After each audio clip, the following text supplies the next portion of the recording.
我们在维修的时候呢，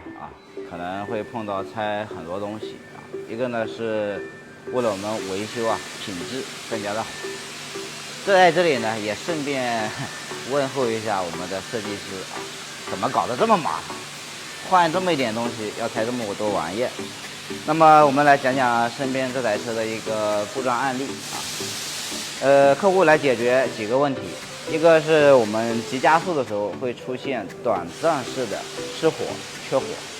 发动机故障灯亮然后有点抖动，那你重新启动呢，这个故障又消失了，那你可能开它到时候又出来了，这是一个问题。第二个呢就是少防冻液，提示我们这个防冻液缺失这是第二个问题。还有一个第三个问题呢，就是我们发动机在